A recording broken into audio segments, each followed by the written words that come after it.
Hello अनि नमस्ते सबैजनालाई अनि welcome back to my new video. साथीहरू नयाँ दिनसँग मेरो आजको भिडियो पनि सुरु भइसकेको छ। बिहान बिहान अहिले चाहिँ बजेको छ 7 अनि म यसरी झोला बोकेर जाँदैछु चाहिँ पसल, किनभने अब दसैँ लाग्यो नि त साथीहरू, दसैँ आउने नै भयो। सो त्यही भएर मेरो चाहिँ ओभर टाइम चलिरहेको छ। खास मेरो टाइम चाहिँ 11 बजे जाने हो पसल, तर अहिले चाहिँ 7:30 बजे नै जानुपर्ने छ, किनभने बाबुको स्कुल छुट्टी छ अनि पसलमा भिडभाड पनि बेसी हुन्छ। अब पसलमा भिडभाड भयो भने फाइदा हामीलाई नै हो। सो त्यही भएर चाहिँ म एकदमै छिटो जाँदैछु पसलमा। सो म तयार पनि भइसकेको छु ब्याग बोकेर अनि यहाँ चाहिँ मेरो सामान, यसरी म आफ्नो लागि सामान बोकेर जाँदैछु पसल। अब चाहिँ मेरो घरमा इन्ट्री हुन्छ साँझ। सो मेरो यो भिडियो चाहिँ त्यही हो, म आजको दिन मेरो कसरी बित्छ भनेर हजुरहरूसँग सेयर गर्दैछु। सो आउँदै गरेको यो विजया दशमीको सम्पूर्ण नेपालीलाई, देश विदेशमा रहनुहुने सम्पूर्ण नेपाली दाजुभाइ दिदीबहिनीहरूलाई अनि देशभित्र रहनुहुने सम्पूर्णलाई हार्दिक मङ्गलमय शुभकामना गर्न चाहन्छु।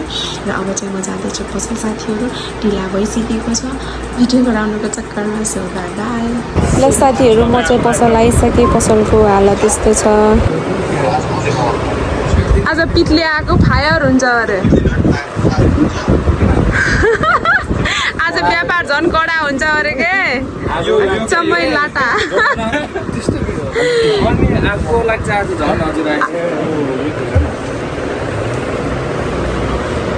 हाम्रो पसलको हालत चाहिँ यस्तो छ साथीहरू, सबै भद्रगोल। अब चाहिँ यो सबै मिलाउनु पर्ने छ हामीलाई।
आगेको अवस्था गाइजहरू, यहाँ मेरो स्टाफहरू।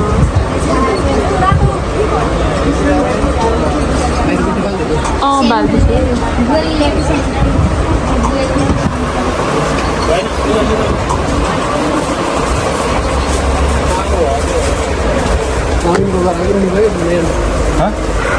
नवीन तो पूरा बिहारी जाइ देखिए। बिहारी बाबू जरा गाना तो बजा दो। यहाँ हेर्न सक्नुहुन्छ हाम्रो भिडभाड दसैँको लागि सपिङ गर्न। यदि हजुरहरू कहाँ जाने भनेर अलमलमा हुनुहुन्छ भने हाम्रो सिङ्गापुरे फेन्सीलाई सम्झिन नबिर्सिनु होला। सो हाम्रोमा चाहिँ एकदमै राम्रो क्वालिटीको प्लस एकदमै फ्रेस सामानहरू दिनदिनै अपडेट भइरहेको छ। यदि हजुरहरू पनि दसैँको लागि सामान लिन चाहनुहुन्छ भने छिटोभन्दा छिटो हाम्रो सिङ्गापुरे फेन्सीमा आइदिनु होला भन्दै। गर्मी चाहिँ एकदमै बेसी छ साथीहरू। हुन त हामीलाई पानीभन्दा अहिले चाहिँ घामै चाहिएको हो, किनभने हिले दसैँ मनाउन एकदमै गाह्रो हुन्छ। त्यही भएर हामीलाई पानीभन्दा घामकै आवश्यक छ साथीहरू। गर्मी भए पनि केही छैन, गर्मी बरु खटाइएला, तर पानी चाहिँ पर्नु भएन साथीहरू। गर्मी चाहिँ बेसी छ। यो गर्मीमा काम गर्न पनि दुःख त कुरै नगरौँ, गाह्रै छ। हुन त काम भनेपछि त अब सजिलो पनि गाह्रै हो, गाह्रो पनि गाह्रै हो साथीहरू। काम भनेको कामै हो, जस्तो सुकै होस् गाह्रो नै हुन्छ। सो साथीहरू यस्तै चलिरहेको छ। तर हामीलाई चाहिँ गर्मीको पनि केही फिलै भएको छैन, किनभने हामीलाई निड एकदमै कस्टमरको हो। सो त्यही भएर कस्टमरलाई देखिसकेपछि हाम्रो दुःख, हाम्रो गर्मी केही भ्यालु छैन कि सो हामी चाहिँ एकदमै धेरै खुसी छौँ यति माया गरेर हाम्रो फेन्सीलाई यति सम्झेर आउनुभएको छ सो हामी एकदमै थ्याङ्कफुल छौँ हजुरप्रति सो यसरी नै माया गर्नुहोला भन्दै विजया दशमीको धेरै धेरै शुभकामना छ सबैजनालाई सो अहिले चाहिँ रात पनि परिसक्यो अहिले चाहिँ बजेको छ रातिको 9 साथीहरू त्यही पनि कस्टमरहरू आइराख्नु भएको छ ठिकै छ केही छैन दुःख गर्ने हो सकेसम्म साथीहरू यहाँ अब चाहिँ साथीहरू हामी चाहिँ घर जानु लागेको यहाँ सामान स्याहार्दैछन् जुत्ताहरू भित्र कपडा पट्टाएर भ्याइम सरसफाइ चल्दैछ झाडु बढाल्ने कार्यक्रम भने अब यहाँ चाहिँ जुत्ताहरू स्याहार्दैछन्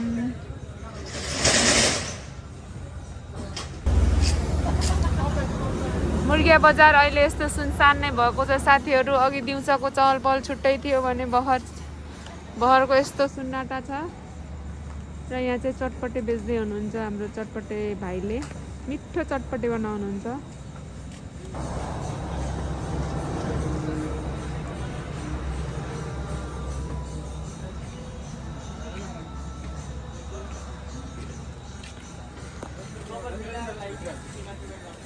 ल साथीहरू हामीले चाहिँ सामानहरू सबै भित्र स्याहारिसक्यो अब चाहिँ हामी जानु लागेको घर भाइहरूले सबै सामानहरू स्याहारेर भइसक्यो साथीहरू अब चाहिँ हामी जान्छौँ सो आजको दिनचर्या पसल नै यसरी नै बित्यो so thank you so much for watching bye अब चाहिँ